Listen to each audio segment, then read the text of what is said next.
So నా screen share చేశాను, కనిపిస్తుందా? కనిపిస్తుంది.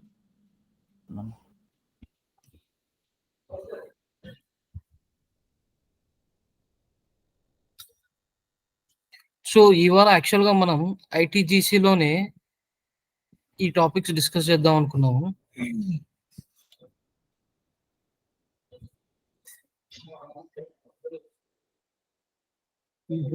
Yes.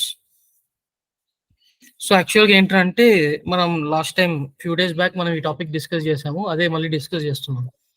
So special attestation reportings. So what is this special attestation report? So మనం ఇందాక టీపీఆర్ఎం అని చెప్పుకున్నాం, దీన్నే మనం ఒక ఫ్యామిలీగా టీపీఆర్ఎం గా భావిస్తున్నాం. అంటే థర్డ్ పార్టీ రిస్క్ మేనేజ్మెంట్ ఎలా చేస్తాం అంటే by validating the special attestation reports.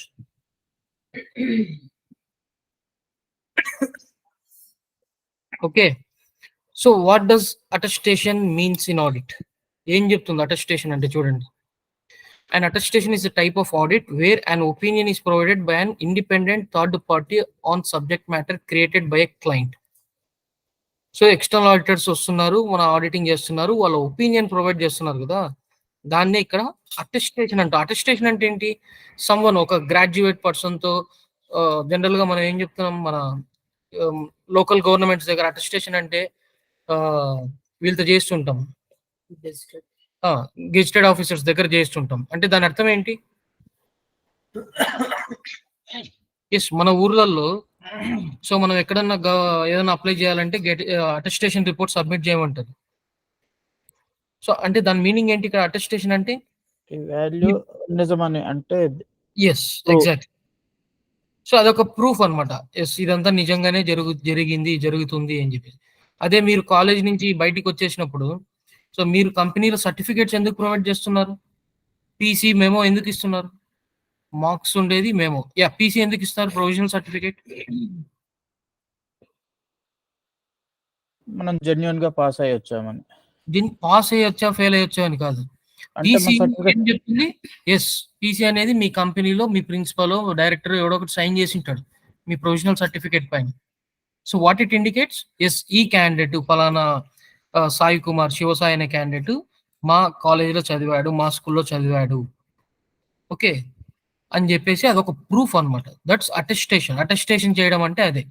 So ఇక్కడ ఆడిట్లో కూడా అటెస్టేషన్ అంటే అదే. సో ఎప్పుడైతే మన ఆడిటర్స్ అనే వాళ్ళు ఆడిటింగ్ చేస్తున్నారో వాళ్ళ ఒపీనియన్ అక్కడ ప్రొవైడ్ చేస్తున్నప్పుడు సో దాన్ని మనం అటెస్టేషన్ అంటున్నాం. ఓకే, సో ఇక్కడ ఎగ్జాంపుల్ చూడండి, report financial projections. So company యొక్క ఫైనాన్షియల్ డేటాస్ అవన్నీ కూడా ఇక్కడ ఇది అనమాట. Such audits are performed by CPA authorised firms, certified public accountant firms అనమాట. సో ఇవి ఎక్కడి నుంచి చేస్తారా ఈ ఎక్స్టర్నల్ ఆడిటింగ్ అంటే? పీసీఏఓబిలో మెంబర్ అయి ఉండాలి. అక్కడ పీసీఏఓబిలో మెంబర్ కావాలంటే వాట్ సర్టిఫైడ్ పబ్లిక్ అకౌంటెంట్స్ ఉండాలి అక్కడ. Okay, these are the general thing. Attestation అంటే మీనింగ్ అది. Then what is an attestation engagement? So attestation అంటే మనకి ఇప్పుడు క్లారిటీ ఉంది, but attestation engagement refers to which is an examination, review, inspection. అక్కడ procedures అన్ని కూడా ఉన్నాయా లేవా అని చెప్పి మనం అక్కడ టెస్ట్ చేయడమే. Okay, so it's an examination, review or agreed upon procedures engagement performed under the attestation standards related to subject matter or an assertion that is the responsibility of another party. So వేరే వాడికి మనం చేస్తున్నాం, దాన్ని ఇక్కడ attestation engagement అంటున్నాం. Okay, so then ఇక్కడ special attestation reports ఉన్నాయి. SAR services special attestation reports, special attestation report engagements. So ఏంటి ఇక్కడ మోస్ట్ కామన్ ఎంగేజ్మెంట్స్ మనం ఏమేమి చూస్తాం అంటే SOC 1, SOC 2, HIPAA, HITRUST, GDPR, PCI DSS, FedRAMP, EU privacy shield. ఇవన్నీ కూడా ఏంటంటే ఏ దేశానికి ఆ దేశానికి సంబంధించిన రిపోర్ట్స్ అన్నమాట. ఓకే, అందులో మేజర్ గా మనం ఇక్కడ సాక్ రిపోర్ట్స్ ని ఎక్కువ కన్సిడరేషన్స్ లోకి తీసుకుంటాం.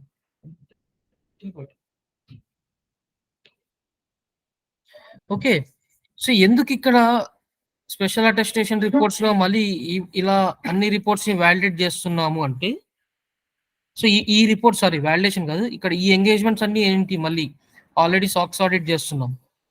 సాక్స్ ఆడిట్ కాకుండా హిపా, జీడీపీఆర్, సో ఇవన్నీ సపరేట్ చాలా రిపోర్ట్స్ ఉంటాయి. ఇంకా PCI DSS, FedRAMP, EU privacy shield, ఇలా రకరకాల థింగ్స్ అన్ని కూడా ఉన్నాయన్నమాట.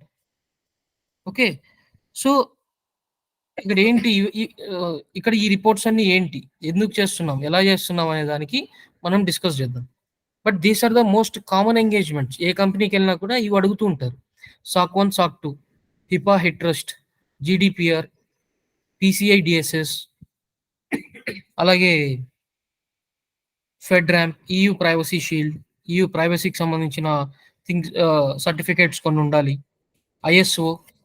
So these are the most common engagements. ఇప్పుడు మీరు ఒక అప్లికేషన్, బయట కంపెనీ నుంచి మీరు ఒక అప్లికేషన్ తీసుకుంటున్నారు. Okay, so let's come with an example. మీరు కంపెనీలో జాయిన్ అయినప్పుడు మీకు పేమెంట్ చేస్తున్నారు. ఓకే, శాలరీస్ ఇస్తున్నారు. ఏ విధంగా ఇస్తున్నారు? Hello,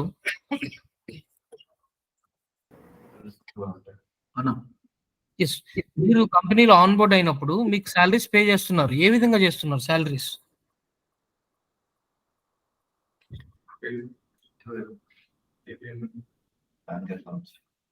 through bank accounts, so ఎందుకు మీకు త్రూ బ్యాంక్ అకౌంట్స్ చేస్తున్నారు అంటే, బ్యాంక్ లో మీ అమౌంట్ పడంగానే, రీసెంట్ గా ఒక సినిమాలో చూసాం, విశాల్ సినిమాలో, మీకు గుర్తుందా?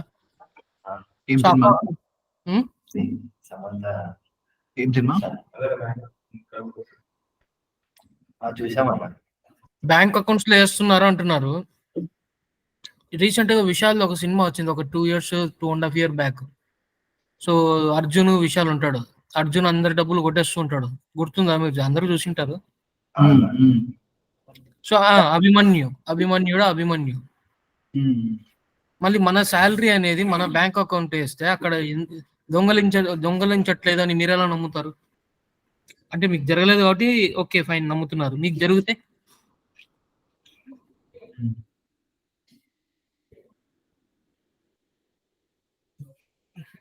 సెక్యూరిటీ. సో అందుకోసం ఇక్కడ ఏం చేశారు అంటే, అలా పేమెంట్ కి సంబంధించినప్పుడు పేమెంట్ సంబంధించిన సర్టిఫికేట్ ఒకటి ఉండాలి, అంటే PCI DSS. ఓకే, సో ఇప్పుడు హెల్త్ ఇన్సూరెన్స్ తీసుకుంటున్నారు. HDFC life insurance, HDFC health insurance, Ergo life insurance, రకరకాలు ఉన్నాయి. సో అంటే ఏంటి, ఇక్కడ వాళ్ళు హెల్త్ రికార్డ్స్ అన్ని కలెక్ట్ చేస్తున్నారు కాబట్టి దే నీడ్ టు హోల్డ్. ఇక్కడ పర్టికులర్ గా వాళ్ళు ఏం హోల్డ్ చేయాలి? హెల్త్ కి సంబంధించిన కంట్రోల్స్ అనేటివి ఉండాలి. ఆ కంట్రోల్స్ ని వాలిడేట్ చేసి ఆడిటర్స్ అక్కడ వాళ్ళ ఒపీనియన్ అనేది, ఇక్కడ హెల్త్ కి సంబంధించిన ఒపీనియన్ ప్రొవైడ్ చేస్తారు.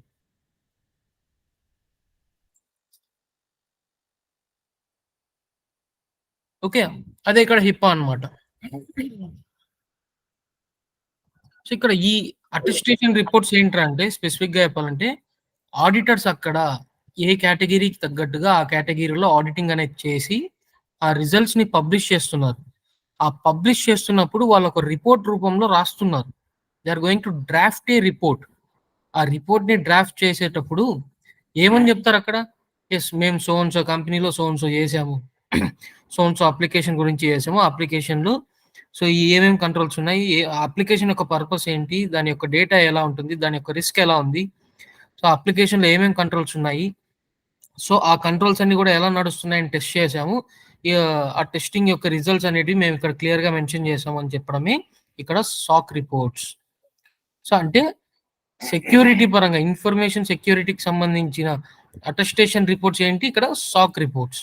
సో దాన్నే మనం SOC 2 రూపంలో మనకు ప్రొవైడ్ చేస్తున్నాడు. So all internal controls are invaded under this SOC 2 report. SOX controls ఏవైతే ఉన్నాయో ఆ SOX కంట్రోల్స్ ని వాలిడేట్ చేస్తున్న తర్వాత అక్కడ పబ్లిష్ చేస్తున్న రిపోర్ట్ ని ఇక్కడ SOC 2 రిపోర్ట్ లో పబ్లిష్ చేస్తున్నారు. కంపెనీ యొక్క ఫైనాన్షియల్ రిజల్ట్స్ ఏవైతే ఉన్నాయో దానికి సంబంధించినవన్నీ కూడా ఇక్కడ SOC 1 రిపోర్ట్ లో పబ్లిష్ చేస్తున్నారు. Okay okay. సో ఇది TPRM లో మనకి ఏం చేస్తాం రా అంటే, స్పెషల్ అటెస్టేషన్ రిపోర్ట్స్ అనేటివి వాలిడేట్ చేస్తూ ఉంటాం. అందులో SOC 1 ఫైనాన్షియల్ రిపోర్ట్, SOC 2 అనేది మనకి internal control information report, SOC 3 అనేది ఇన్ఫర్మేషన్ అవైలబిలిటీకి సంబంధించిన రిపోర్ట్, ఇంకా మిగతా కాంప్లైన్స్ రిపోర్ట్స్ అన్ని కూడా ఉంటాయన్నమాట. So this is the basic thing అనమాట. సో ఇది ఎప్పుడు ప్రొవైడ్ చేస్తారంటే మన సాక్స్ ఆడిట్ ఏదైతే మనం డిస్కస్ చేస్తున్నామో మిగతా సెషన్స్ లో దానికి సంబంధించిన రిజల్ట్స్ ని ఇక్కడ వాళ్ళు పబ్లిష్ చేయడం జరుగుతుంది.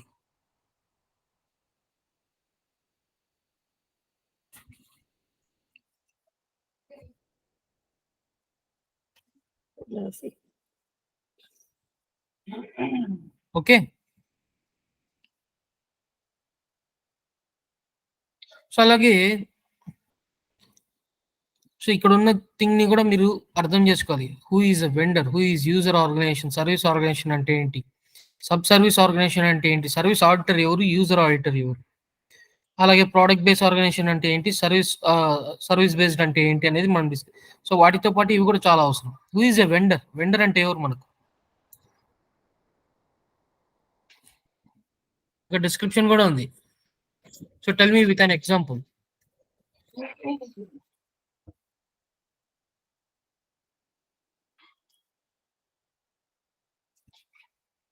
Yes, can anyone?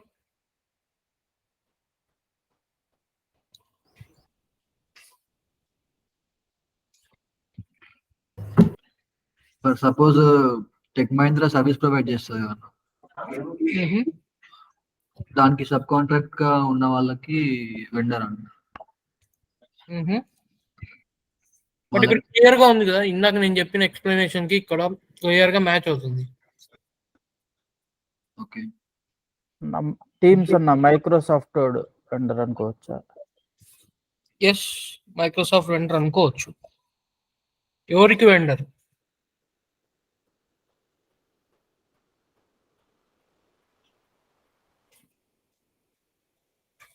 ఆర్గనైజేషన్ ఎవరైతే సర్వీసెస్ తీసుకుంటారో వాళ్ళకి.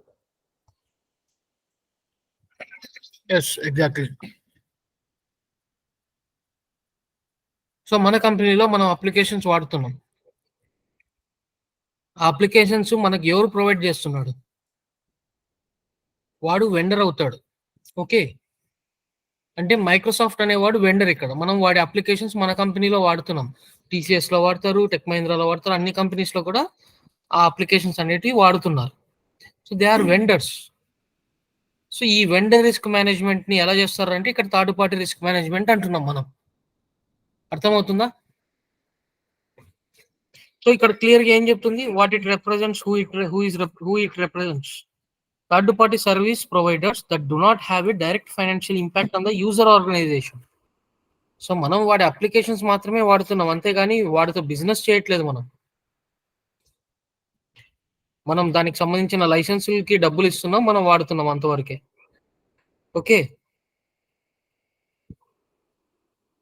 అలాగే యూజర్ ఆర్గనైజేషన్ ఎవరు? ఎస్, అక్కడ ఉన్న డిస్క్రిప్షన్ చదివి చెప్పండి, ఇబ్బంది ఏం లేదు.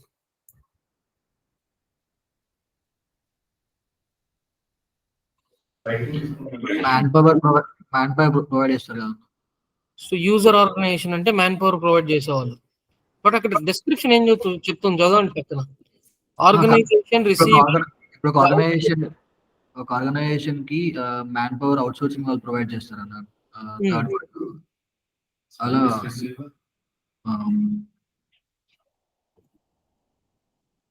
ఇక్కడ అవుట్ సోర్స్డ్ సర్వీస్ అనేది తప్పితే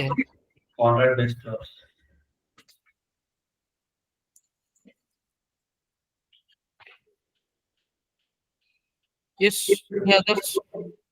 మనం అన్న ఆర్గనైజేషన్, యూజర్ ఆర్గనైజేషన్ అంటే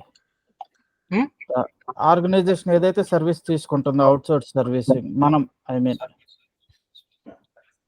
సర్వీస్ తీసుకుంటుంది.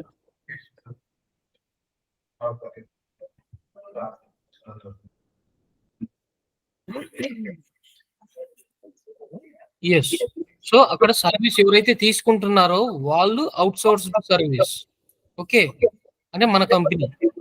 What is service organisation?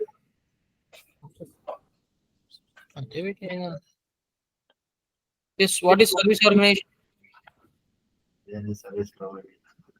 Provide చేసేవాళ్ళు. Service providers.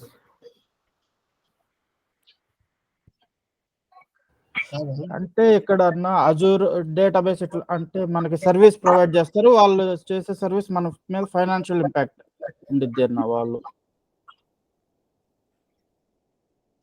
సర్వీస్ ఆర్గనైజేషన్ అంటే సో లైక్ ఎంఎన్సి కంపెనీస్ అన్ని కూడా సర్వీస్ ఆర్గనైజేషన్. వాళ్ళు ఏం చేస్తున్నారు ఇక్కడ, క్లయింట్ ప్రాజెక్ట్ ఇస్తే ఆ క్లయింట్ ప్రాజెక్ట్ కోసం వర్క్ చేస్తున్నారు.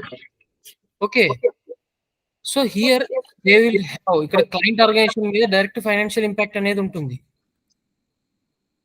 సో ఇక్కడ మీరు గమనించండి, organisation providing the outsourced service such that the service provided can have a direct financial impact on the user organisation.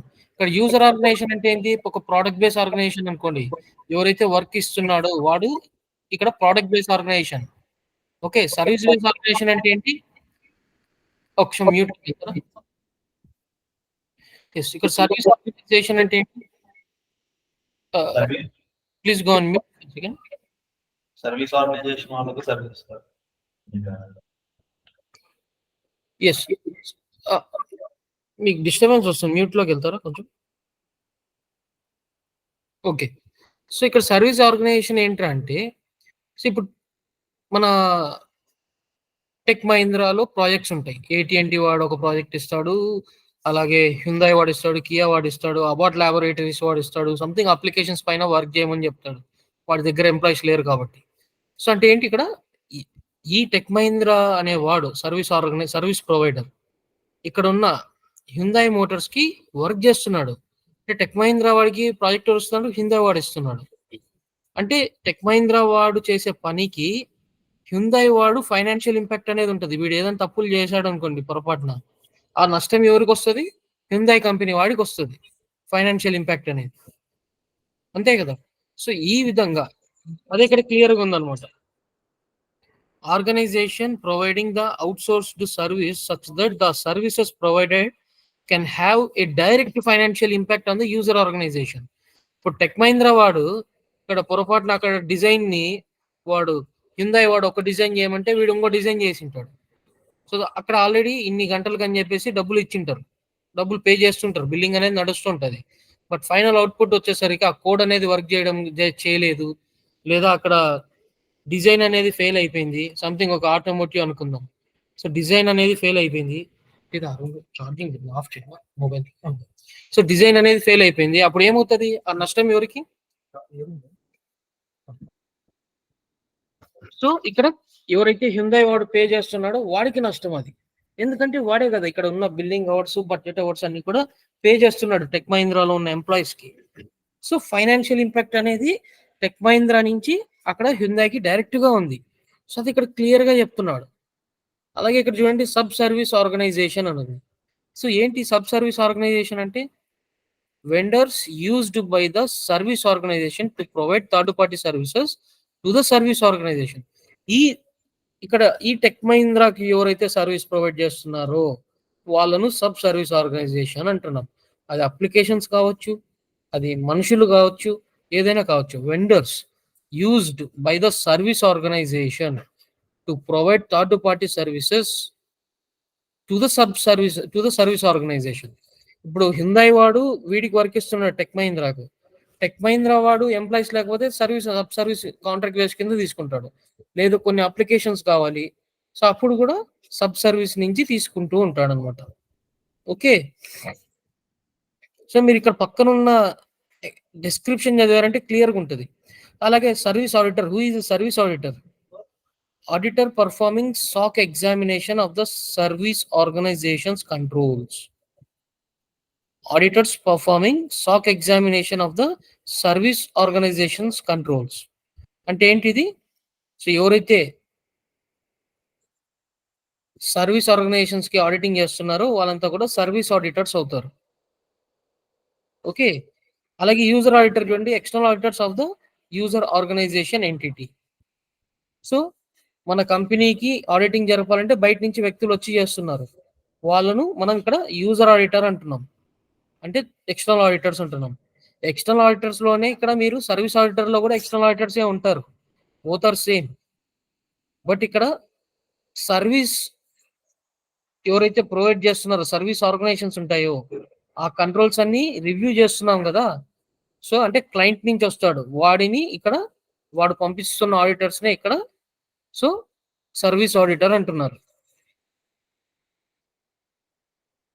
So అర్థమవుతుందా? ఇప్పుడు హ్యుందాయ్ వాడు టెక్ మహీంద్రాకు వర్క్ ఇచ్చాడు. ఒక్క నిమిషం. హ్యుందాయ్ వాడు టెక్ మహీంద్రాకు వర్క్ ఇచ్చాడు. సో టెక్ మహీంద్రాలో కంట్రోల్స్ అన్ని కరెక్ట్గా ఉన్నాయా లేదా ఇన్స్పెక్ట్ చేయాలి. ఎవరు చేస్తున్నారు?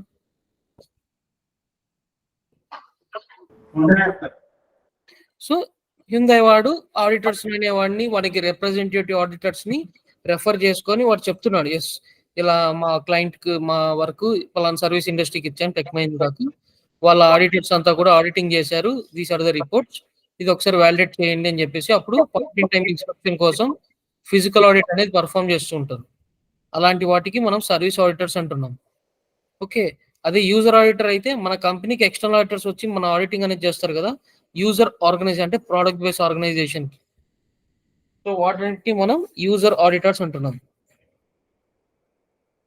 ఓకే, సో అర్థమైందా ఇప్పుడు? ఓకే.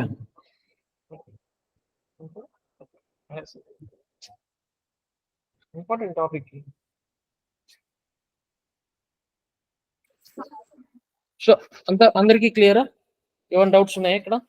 సో ఇవన్నీ ఎందుకు డిస్కస్ చేస్తున్నాం? ఇవన్నీ చాలా సింపుల్ టాపిక్స్, బట్ మీలో చాలా మంది కొత్తగా వింటున్నారు ఇవన్నీ కూడా. సో మీకు ఏంటో జస్ట్ ఒక థర్డ్ పార్టీ కాంట్రాక్ట్ ఎంప్లాయ్ అనేది తెలుసు, ఎంఎన్సి తెలుసు, ప్రోడక్ట్ బేస్ తెలుసు అంతే. బట్ వాటి యొక్క ప్రివిలేజెస్ ఏంటి, ఎలా చేస్తారు, ఎందుకు ఒక ప్రాజెక్ట్ అనేది టెక్ మహీంద్రాకి వేయాలి? త్రూఅవుట్ ద వరల్డ్ లక్షల్లో స్టార్ట్అప్ కంపెనీస్ ఉన్నాయి, ఎంఎన్సీలు చాలా ఉన్నాయి. అలాంటి వాటన్నిటిలో కల్లా టెక్ మహీంద్రాకి ఎందుకు ప్రాజెక్ట్ ఇస్తున్నారు హ్యుందాయ్ వాడు? So based on their company privileges and security ఇలాంటివన్నీ జరుగుతూ ఉంటాయి.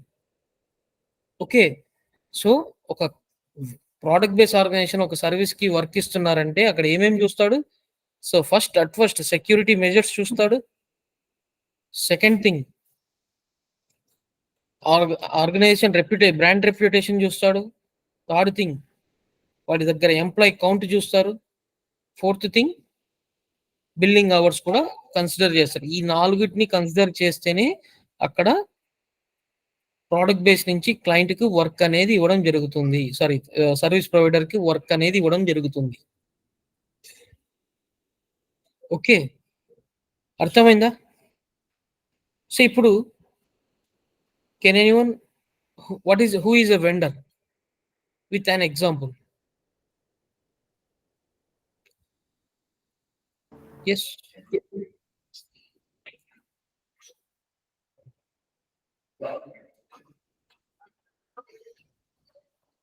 is a third-party services, third-party employee services provided that do not have a direct financial impact. So that means ఎవరైతే వర్క్ ప్రొవైడ్ చేస్తున్నారో వాళ్ళ financial impact కి impact అవ్వదు. ఎవరైతే work provide చేసుకోవాలి, ఇక్కడ వర్క్ ఎందుకు వచ్చింది? వెండర్ లో వర్క్ అనేది సంబంధం లేని విషయం.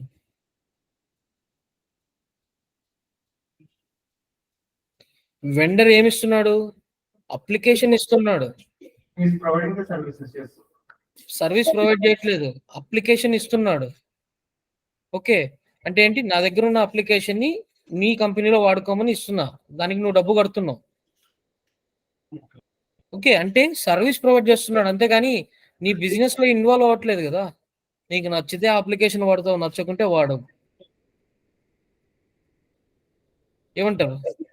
సో వెండర్ అనేది వేరే కూడా వస్తుంది కదా. సపోజ్ ఎంప్లాయీస్ ని ప్రొవైడ్ చేస్తారు కదా, ఎంప్లాయీస్ ని ప్రొవైడ్ చేసేవాడు, ఎస్ అది కూడా కావచ్చు. అంటే ఇప్పుడు ఎంప్లాయీస్ ని ప్రొవైడ్ చేయడం వల్ల నీకు ఆ కంపెనీలో ఎంప్లాయీస్ అనే వాళ్ళు నీ వర్క్ క్యాపబుల్ గా ఉంటే తీసుకుంటావు, లేదంటే లేదు. ఓకే, వెండర్స్ ని ప్రొవైడ్ చేస్తున్నాడు. అలాగే అప్లికేషన్స్ ఏమైనా ఉంటే అప్లికేషన్స్ ని ప్రొవైడ్ చేస్తున్నాడు. వాళ్ళ వల్ల నువ్వు చెప్పినట్లు వాళ్ళ వల్ల మన కంపెనీకి ఏమైనా ఫైనాన్షియల్ ఇంపాక్ట్ ఉందా? లేదు. సో వాళ్ళను మనం వెండర్స్ అంటున్నాం. వెండర్ అంటే వాళ్ళ దగ్గర ఎటువంటి ఫైనాన్షియల్ ఇంపాక్ట్ లేదు. ఓకే, అది మనం ధైర్యం చేసి ఆ రిస్క్ ఉన్న కేటగిరీస్ ప్రకారం మనం వాళ్ళని తీసుకోవాలని వద్దని మనం మన ఇంటర్నల్ డిస్కషన్ ద్వారా తీసుకుంటాం. అది యూజర్ ఆర్గనైజేషన్ అంటే సో వెండర్ అనేది ఎవరు తీసుకుంటారు? సర్వీస్ ఆర్గనైజేషన్ తీసుకుంటారా? అది సర్వీస్ ఆర్గనైజేషన్ తీసుకోవచ్చు, ప్రోడక్ట్ ఆర్గనైజేషన్ ఎవరైనా తీసుకోవచ్చు. అప్లికేషన్ ప్రొవైడ్ చేసేవాడు వెండర్ అవుతాడు, అలాగే మనుషుల్ని ప్రొవైడ్ చేసేవాడు వెండర్ అవుతాడు. ఈ రెండు చేసేవాడు ఎందుకు ఈ రెండు చేసేవాడికి ఫైనాన్షియల్ ఇంపాక్ట్ ఉండదురా అంటే వాడే మన బిజినెస్ లో ఇన్వాల్వ్ అవ్వట్లేదు. నీ బిజినెస్ కి నా నుంచి హెల్ప్ కావాలంటే ఇది తీసుకో, బట్ నేనైతే ఇన్వాల్వ్ అవ్వను అని చెప్తున్నాడు కదా క్లియర్ గా. కానీ ఎంప్లాయీస్ ఇన్వాల్వ్ అవుతారు కదా. ఎంప్లాయీస్ ఇస్తున్నప్పుడు కూడా అక్కడ క్లియర్ గా ఉంది కదా, నీకు నచ్చితేనే ఎంప్లాయీస్ ని తీసుకో, అది ఇంటర్వ్యూ చేస్తావా ఇంకోటి చేస్తావా చేసుకొని తీసుకో. బట్ ఇక్కడ నా కంపెనీ నుంచి నీ దాంట్లో ఎటువంటి బిజినెస్ ఇంపాక్ట్ అనేది లేదు కదా ఫైనాన్షియల్ గా. సో ఇప్పుడు ఎంప్లాయీస్ ఇస్తున్నాడు, ఎంప్లాయీస్ కి ఏమన్నా A to Z యాక్సెస్ ఇస్తారా థర్డ్ పార్టీ ఎంప్లాయీస్ కి? సో లిమిటెడ్ యాక్సెస్, వాడి వర్క్ ఎంత వర్క్ చేయించుకోవాలనో వంతో అంత వర్క్ సంబంధించిన యాక్సెస్ లే ఇస్తారు, అడిషనల్ గా ఏమి ఇవ్వట్లేదు కదా. సో సింపుల్ గా మీరు అర్థం చేసుకోవాల్సిన పాయింట్ ఏంటంటే లాజికల్ గా ఇక్కడ, so there won't be any financial impact. నేను మనుషుల్ని ఇచ్చినా, నేను నా అప్లికేషన్స్ ఇచ్చినా కూడా ఫైనాన్షియల్ ఇంపాక్ట్ అనేది లేదు నాకు, నా నుంచి నీకు లేదు. దాని అర్థం నువ్వు వర్క్ చేయించుకుంటే చేయించుకో, ఊరికి జీతాలు ఇస్తే ఊరికి జీతాలు ఇచ్చుకో, ఇంకోటి ఏదైనా చేసుకోండి అని చెప్పి అక్కడ అర్థం అనమాట. సో అర్థమైందా ఇప్పుడు?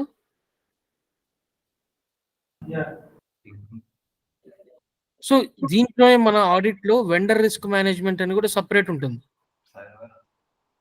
ఓకే, అది మనకు అవసరం లేదు ఇప్పుడు, తర్వాత మీకే అర్థమవుతుంది క్లాసులన్నీ అయిపోయాక. సో అలాగే యూజర్ ఆర్గనైజేషన్ అంటే ఏంటి? Nothing but product based companies. Yes, product base కావచ్చు, ఇంకోటి ఏదైనా కావచ్చు, బట్ అవుట్ సోర్స్డ్ సర్వీస్ ఎవరైతే సర్వీస్ తీసుకుంటున్నారో వాళ్ళు యూజర్ ఆర్గనైజేషన్ అవుతారు. అంటే ప్రోడక్ట్ బేస్, సింపుల్ ఎగ్జాంపుల్ చెప్పాలంటే ప్రోడక్ట్ బేస్ అని చెప్పొచ్చు మనం. ఓకే, సర్వీస్ ఆర్గనైజేషన్ అంటే They are providing the service to the product based companies. Yes, అంటే ఇక్కడ ప్రోడక్ట్ బేస్ కి సంబంధించిన వర్క్ వీళ్ళు చేస్తున్నారు. ఇక్కడ వీళ్ళు ఏదైనా తప్పులు చేశారనుకోండి, అప్పుడు ఏమవుతుంది? అక్కడ ఆర్గనైజేషన్ ఇంపాక్ట్. ఓకే, ఇప్పుడు అర్థమైందా మీకు? వెండర్ మ్యాన్ పవర్ సప్లై చేసేవాడికి ఒక సర్వీస్ చేసేవాడికి ఏంటి డిఫరెన్స్ అని?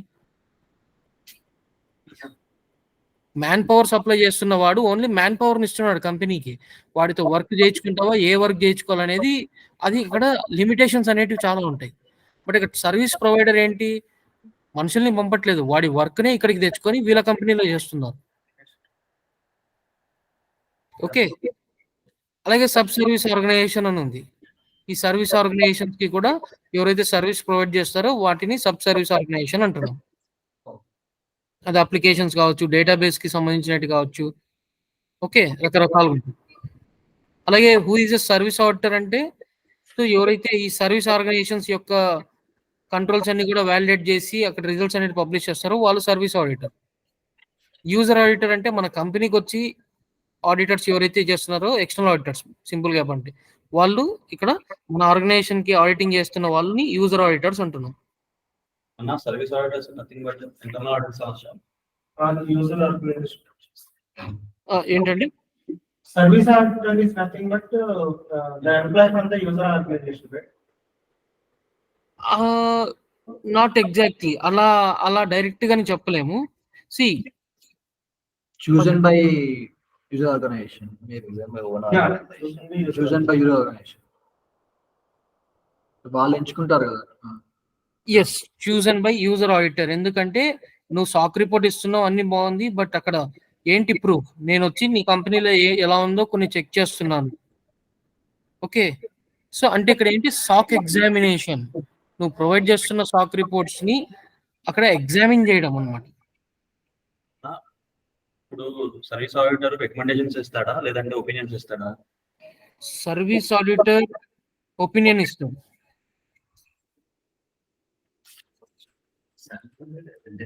అంటే ఒక నిమిషం, ఇక్కడ ఏంటి ఇప్పుడు యూజర్ ఆర్గనైజేషన్ లో సర్వీస్ ఆర్గనైజేషన్ లో ఏం జరుగుతుంది ఇక్కడ? ఇప్పుడు మన కంపెనీకి ఏదైనా ఆడిట్ చేయాలంటే వేరే కంపెనీ వాళ్ళు మనం హైర్ చేసుకుంటాం. Let me come.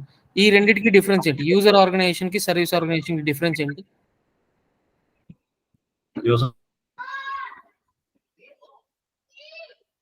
సారీ, మీ వాయిస్ వినపడట్లేదు.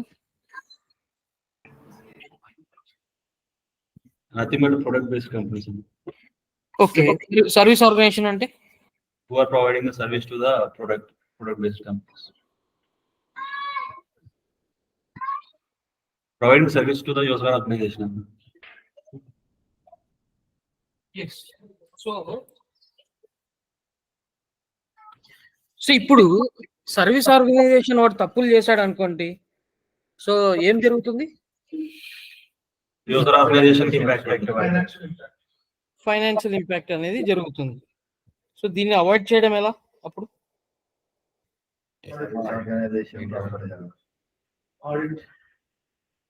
సో ఆడిట్, నేను ఆడిట్ చేస్తున్నాను, నేను ఒకవేళ ఫ్రాడ్లెంట్ యాక్టివిటీస్ కి పాల్పడితే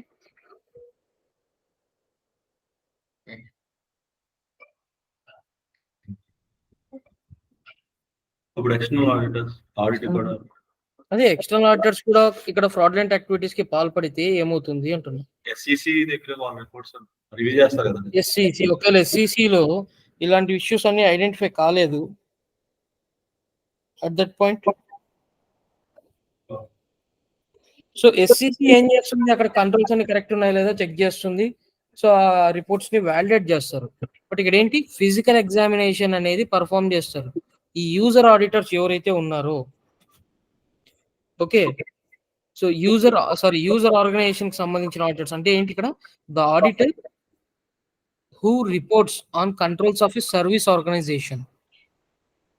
సో ఇక్కడ యూజర్ ఆర్గనైజేషన్ కి సంబంధించి కంట్రోల్స్ అనేవి ప్రాపర్ గా నడుస్తున్నాయా లేవా, సర్వీస్ ఆర్గనైజేషన్ వాళ్ళ డేటా సేఫ్టీకి ఇక్కడ ఎటువంటి మెజర్స్ తీసుకుంటున్నారు.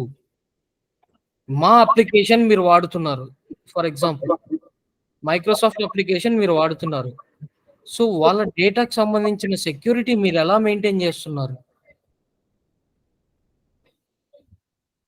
Okay, so user organization controls కి తగ్గట్టుగా సర్వీస్ ఆర్గనైజేషన్ లో ఉన్నాయా లేదా అని చెప్పి చెక్ చేసేవాడే సర్వీస్ ఆడిటర్.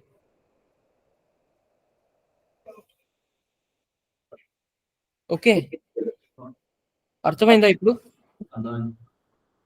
సో ఇంకా యూజర్ ఆడిటర్ అంటే simple, external auditors of the users organisation.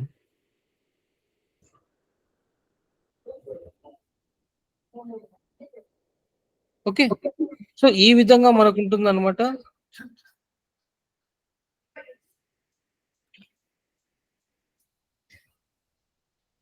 ఇది అవసరం లేదు.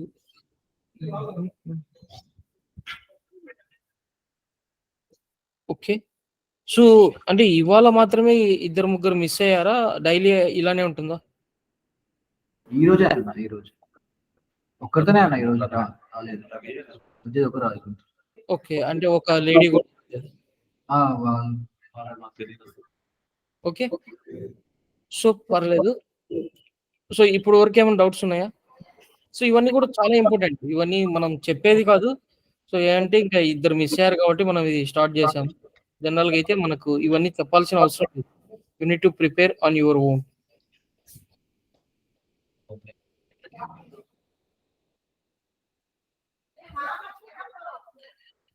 Okay, and coming to the part, ఇక్కడ వరకు ఇది ఒకటి. So coming to our main stream line,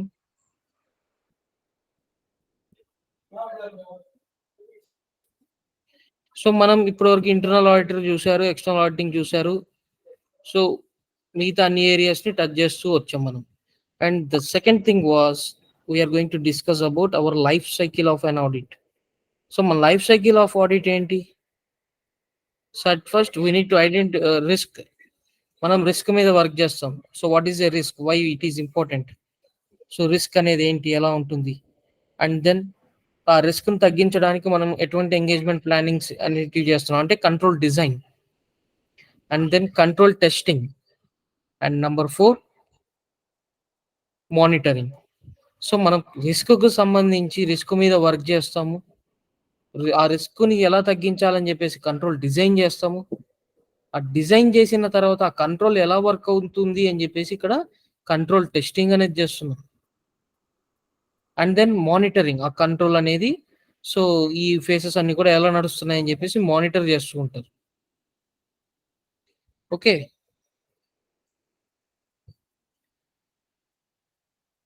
so ఈ విధంగా ఉంటుంది. ఇది మనం డిస్కస్ చేద్దాం. రేపటి నుంచి ఈ లైఫ్ సైకిల్ మీద డిస్కస్ చేద్దాము. మన main stream line of subject అంతా కూడా ఇక్కడి నుంచే స్టార్ట్ అవుతుంది. So mean while so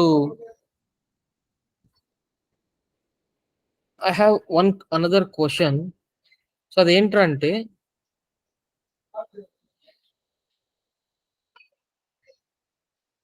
I have onboarded 10 members in an organization. ఒక 10 మంది జాయిన్ అయ్యారు ఇవాళ. సో ఈ అలా వద్దులండి. Let me come with different scenario.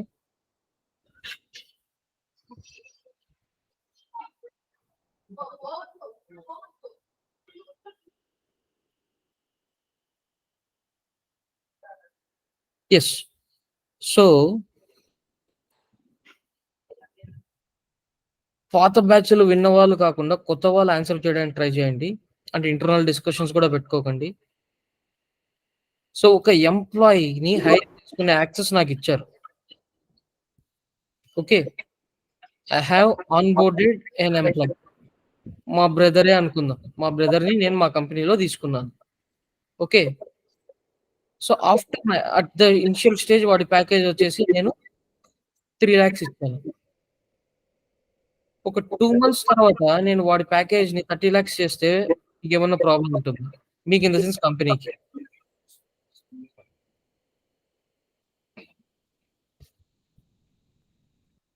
Yes.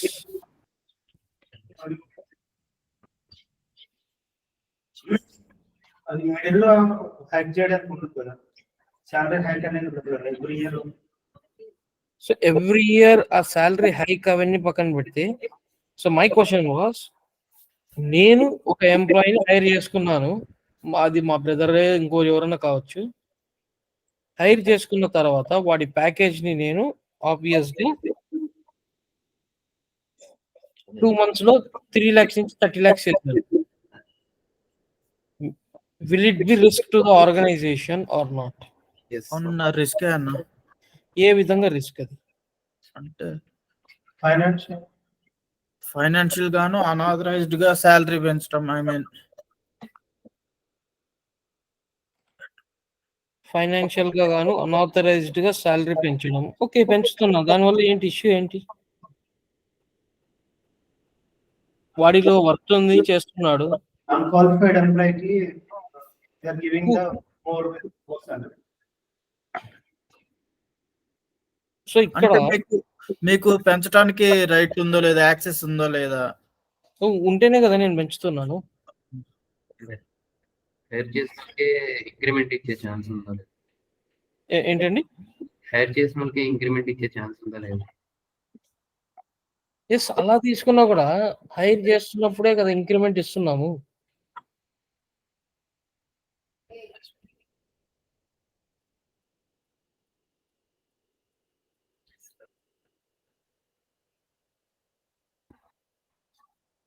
Yes.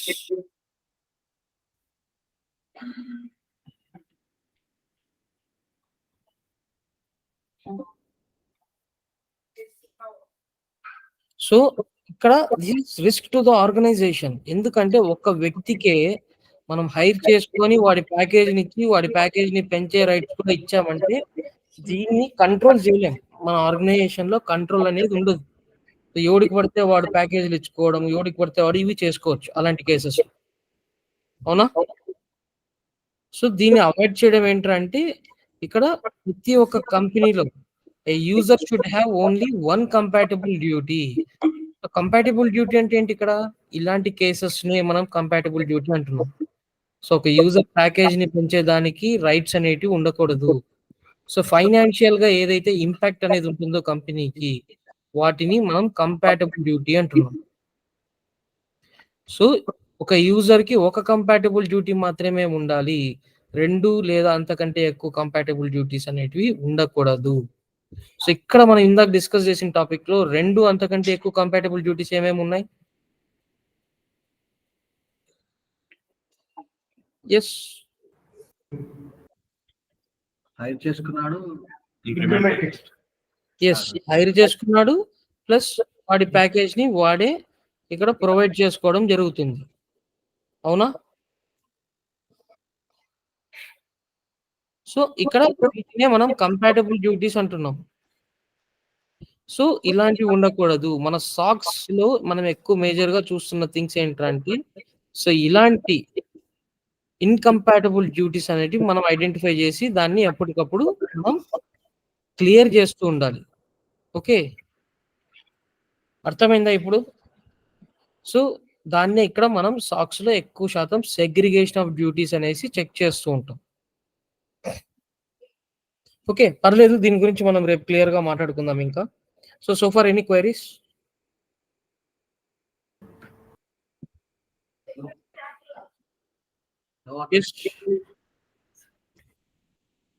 Okay, so ఏ క్వైరీస్ లేవంటే we can close the session and we'll connect tomorrow.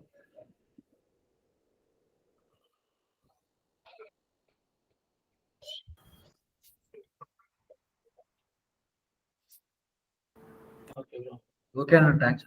Yeah, okay, bye. Yeah.